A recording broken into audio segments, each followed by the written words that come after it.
Hello there! So before I begin, I would just like to apologise for the mess that is behind me right now. This is the reality of being an artist, I'm afraid.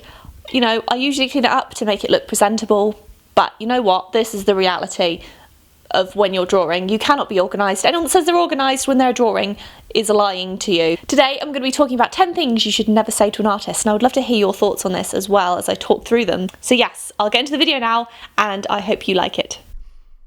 Okay, so we're going to talk about 5 things that you should never say to an artist, and also kind of 5 things that might, I kind of want to give a little bit of advice to artists as well in this video. So firstly, I'm going to talk about those people that say, you charge too much for your art.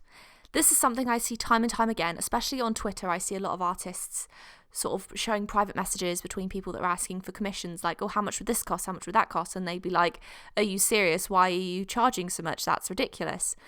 Now, the thing is, this is kind of a difficult area because a lot of people are not always sure where to price their work. It depends on quite a few factors. For example, it depends on how many years you've been drawing, how much experience you've got, how much your work is kind of in need. You're making your commission, for example, like if you're using acrylics in your commission, you're physically using paint that you have purchased. You are using pencils that you've purchased. You're using paper or a canvas.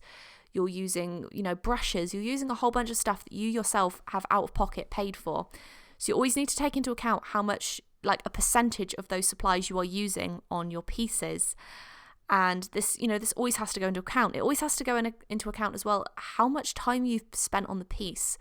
If you were working a minimum wage job, multiply that by, say, however many hours you spent. Say you spend 5 hours on a piece, times that by a minimum wage.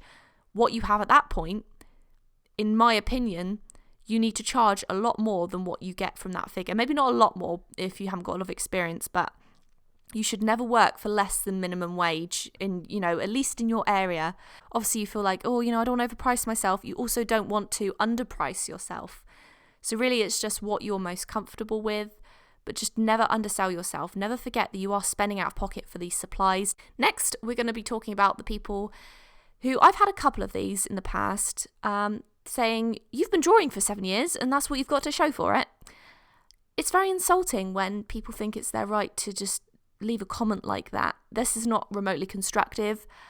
People who insult other people's work without giving them any form of constructive criticism really don't help whatsoever. Constructive criticism, I always welcome that. If ever I get dislikes on my videos, I really wish that people could kind of tell me why they felt the need to dislike the video. Obviously, sometimes some people just do it for the sake of it, but sometimes I think people have a genuine reason they want to dislike the video, so I would kind of appreciate constructive criticism. People who just leave comments or, tell other artists. I've seen this happen to so many artists. Is that all you can do for the amount of time you've been doing your work? That's, not very impressive. It's very insulting and it's not very kind. If someone loves their work, they love making art, it's not really any of your business the level they're at. There's no sort of set level you should be at in a certain period of time. So people kind of need to understand that before telling artists that they should be doing something else. It's not really any of their business.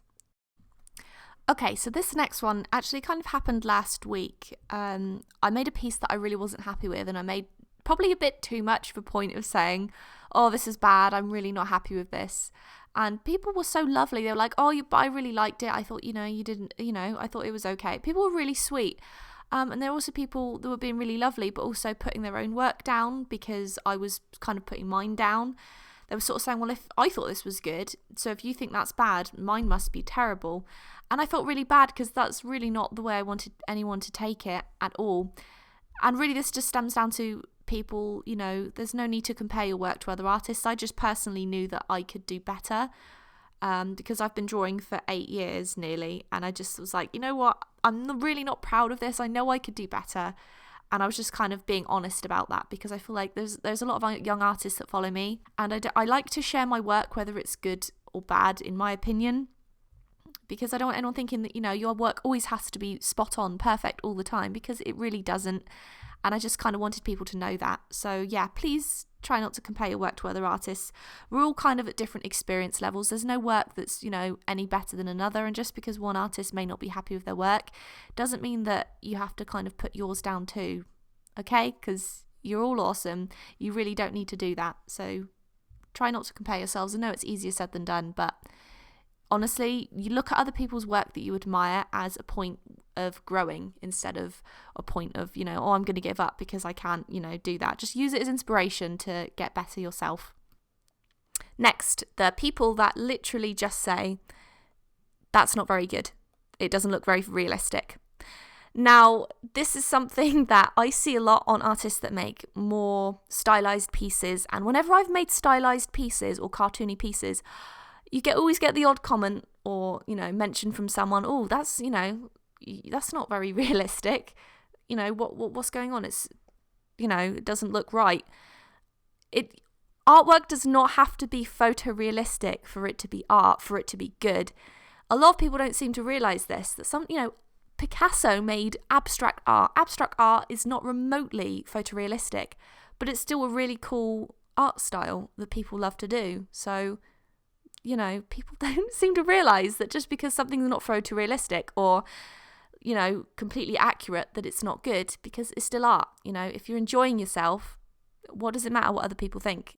Okay, and this last one is, your work used to be better, but I don't like how it is now. People's styles are always evolving and changing, and what one person loves as a style, not necessarily someone else will love. So really, it's not kind of your place to say whether an artist's style has gotten better or their style has gotten worse. It's up to the artist. If they're enjoying themselves, if they're experimenting. The thing is, especially if you are an artist that shares all your work or you have a following online and you share basically all of your work, you're going to share the good and the bad and the ugly as well. So you're always going to kind of have those criticisms. You're always going to have people saying to you, oh, it used to be better. What's happened to your artwork? For me, more than anything, I've strayed a little bit more from digital art. I've gotten back into it a bit more because I wanted to really get into learning some new things. I wanted to start learning how to make original characters. I wanted to start learning how to do acrylics. This piece that I've done today, I have not ever made a portrait on a canvas with acrylic paint before, so it's incredibly challenging for me. I'm not 100% happy with it, but it was practice that I vitally needed, and I'm happy that I've done it. I really wanted to try something different because usually I use watercolor on paper or I'm digitally painting. I wanted to practice with portraits on canvas for such a long time. I watch Jamie Jo all the time. I absolutely love her work. And she's always creating these incredible photorealistic pieces on a canvas. And I'm like, I don't know how she does that. I want to give it a go. And I'm still in awe of how she does because, I don't know, I find it very difficult to paint on canvas because of the texture. And maybe it's just because of the kind of paints I'm using. I don't know, but I can never sort of get that sort of seamless look. It always sort of shows the little textured pieces. I don't know. But overall, I'm happy with it. The YouTube Artist Collective, by the way, do check it out on Facebook if you ever want to participate because, you can always unofficially participate. We always encourage people to do that. And it's just a lot of fun to kind of get your ideas flowing a little bit. They also have a calendar as well, which is kind of cool. I just want to mention that in there, the YouTube Artist Collective. I have one piece in there. My Winnie piece is actually in the calendar. So I'll leave a link to that as well and all of the other incredible artists too because their work is beautiful. And if you're looking for new artists to follow, definitely check them out. Okay, so that's it for today. I hope you enjoyed the video. Again, please do let me know what you think of people who say certain things. I'd love to hear your comments. Thank you for watching. Take care of yourselves, and I will see you in the next video.